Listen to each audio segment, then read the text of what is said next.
Finally আমার মাছ ভাজাটা একদম রেডি। দেখো লাউ পাতাটা উপর থেকে সরিয়ে নিয়েছি।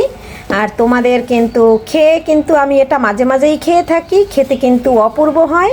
আজকে না খেয়ে তোমাদের সাথে রিভিউ দিলাম না, খেতে অপূর্ব হয়। একবার রেসিপিটা ফলো করে পুরো রেসিপিটা ফলো করবে, অবশ্যই বাসায় তৈরি করে নিবে, খেতে কিন্তু দুর্দান্ত হয়। ভিডিওর কোনো অংশ ভালো লেগে গেলে ফেসবুক থেকে ফলো দিয়ে দেবে বন্ধুরা, আর ইউটিউব থেকে সাবস্ক্রাইব করে একটু পাশে থেকে যাবে বন্ধুরা। নমস্কার বন্ধুরা, সবাই কেমন আছো? আমি পাপড়ি কিচেন অ্যান্ড ব্লগ থেকে চলে আসলাম নতুন একটা রেসিপি নিয়ে। আর আজকে কিন্তু আমি খৈলসা মাছ পাতায় ভাজি করব। দেখো খৈলসা মাছগুলো খুব সুন্দর করে কেটে নিয়েছি। আজকে কিন্তু এটা আমি লাউ পাতা দিয়ে পাতুরি করব। লাউ পাতাটা গাছ থেকে একদম টাটকা ছিঁড়ে এনেছি। এখানে আমি 6টা পাতা নিয়েছি। আর বন্ধুরা সাথে থাকো, দেখো আমি কিভাবে কি করি। আমার ভিডিও যদি কাছে এবং দূরে দেশ ও দেশের বাহির থেকে যারা দেখতেছো তাদেরকে অসংখ্য অসংখ্য ধন্যবাদ এবং শুভকামনা, ভালোবাসা রইল অবিরাম।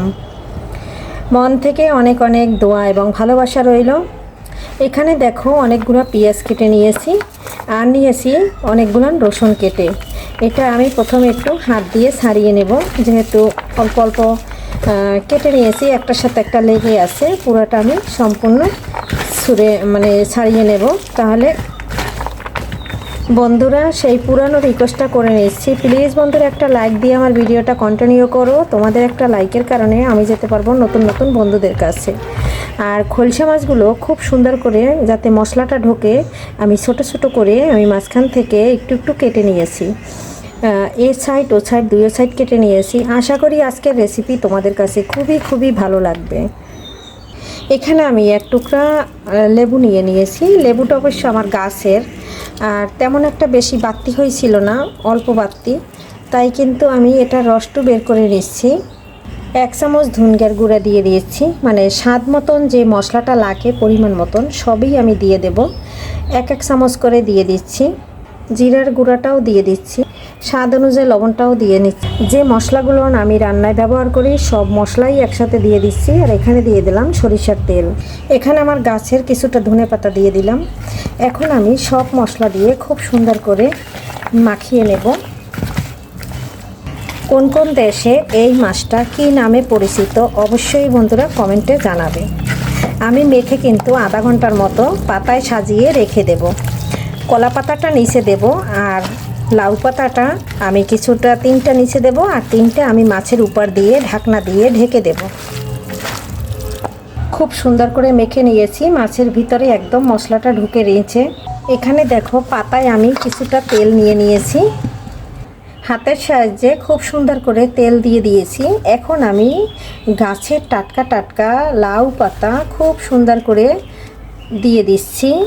এই যে দেখো 3টা লাউ পাতা আমি দিয়ে দিচ্ছি। এর উপরে আমি মাছগুলো বসিয়ে দেব।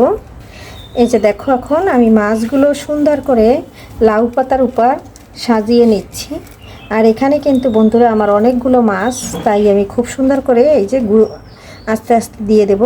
কলা পাতা আরেকটু চ্যাপ্টা লাগতো, একটু চিকন হয়ে গেছে। এর উপর থেকে আমি মাছগুলো খুব সুন্দর করে সাজিয়ে দিয়ে আমি মশলাগুলো উপর থেকে খুব সুন্দর করে দিয়ে দিচ্ছি। গামলাটা ধুয়ে সামান্য পরিমাণে একটু জল দিয়ে দিচ্ছি, বেশি জল দিতে হবে না এই মাছে। 20 মিনিটের মতো ঢাকনা দিয়ে ঢেকে রাখবো, তারপরে রান্না করব, মশলাটা যাতে ভালো করে ভিতরে প্রবেশ করে। চলে আসলাম, 20 মিনিট কিন্তু হয়ে গেছে। এখন দেখো উপরে কিন্তু 2টা লাউ পাতা দিয়ে দিয়েছি, আর চুলাটা কিন্তু ধরিয়ে দিয়েছি। আর এইভাবে কিন্তু আমি রান্না করে নেব 20 মিনিট ঢাকনা চাপা দিয়ে। 20 মিনিট ঢাকনা চাপা দিয়ে আস্তে জাল দিয়ে ঢাকনা একদম ঢেকে রান্না করে নেব 20 মিনিট। বন্ধুরা 20 মিনিট পরে চলে আসলাম। দেখো আমার কিন্তু পাতুরিটা অর্ধেকটা হয়ে গেছে। এখন আর একটা পাতায় উল্টে দেব। আর এত সুন্দর একটা ফ্লেভার বের হচ্ছে তা বলার মতো না বন্ধুরা, কাছে থাকলে তোমাদের একটু শুনিয়ে নিতাম। মাছটা নামিয়ে নিচ্ছি, আর একটা পাতা উল্টে দেব।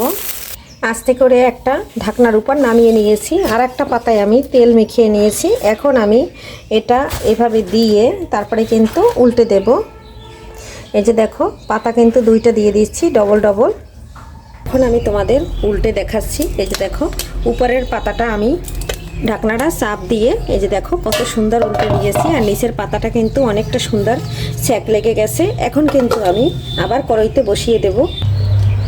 এখন আমি কড়াইতে বসিয়ে দিলাম তোমাদের ভালো করে দেখার বোঝার উপরতে কিন্তু আমি এটা দেখিয়ে দিচ্ছি। দেখো মাছের পাতাটা কিন্তু আবার বসিয়ে দিয়েছি। এখানে আমি এখন উপরের পাতাটা তুলে নিচ্ছি আর লাউ পাতাগুলো তোমাদের দেখিয়ে দিচ্ছি। দেখো এই যে লাউ পাতাটা খুব সুন্দর করে মাছের পাতুরিটা কিন্তু একদম রেডি হয়ে গেছে আর একটুও কিন্তু পাতায় লেগে নাই, দেখো একদম উঠে গেছে। এইভাবে বন্ধুরা যদি রেসিপিটা একবার তৈরি করে নাও, এটা কিন্তু গরম ভাত বলো, খুদের ভাত বলো, পোলাও ভাত বলো, একদম জমে যাওয়ার মতন একটা রেসিপি। বন্ধুরা এই কলা পাতা দিয়ে আর লাউ পাতার পাতুরি একবার বন্ধুরা খেয়ে দেখবে, একবার খেলে এর স্বাদ জিভে লেগে থাকবে আর কখনোই ভুলবে না বন্ধুরা। একটা লাউ পাতা সরিয়ে তোমাদের দেখাচ্ছি, মাছটা দেখো কত সুন্দর একদম সিদ্ধ হয়ে গেছে। আর এইভাবে বন্ধুরা লাউ পাতার পাতুরি হলে একটা মাছ দিয়ে নিমেষে 1 প্লেট ভাত খেয়ে নিতে পারবে। আর মাছের কালারটা দেখো বন্ধুরা কত সুন্দর আসছে। আর এভাবে কিন্তু আমি 5 মিনিট রান্না করে নিলেই কিন্তু আমার মাছের পাতুরি একদম রেডি।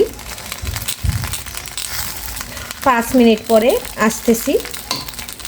বন্ধুরা আমার মাছ ভাজা একদম রেডি, দেখো তেলটা কিন্তু উপরে সম্পূর্ণ ভেসে গেছে। আজকের ভিডিও বন্ধুরা এখানেই শেষ করছি। আগামী ভিডিও দেখার সবাইকে আমন্ত্রণ জানাচ্ছি। এ পর্যন্ত সবাই ভালো থাকবে, সুস্থ থাকবে, শরীরের দিকে খেয়াল নেবে। সিজন চেঞ্জ, ঘরে ঘরে জ্বর ঠান্ডা, সবাই ভালো থাকবে। Bye bye.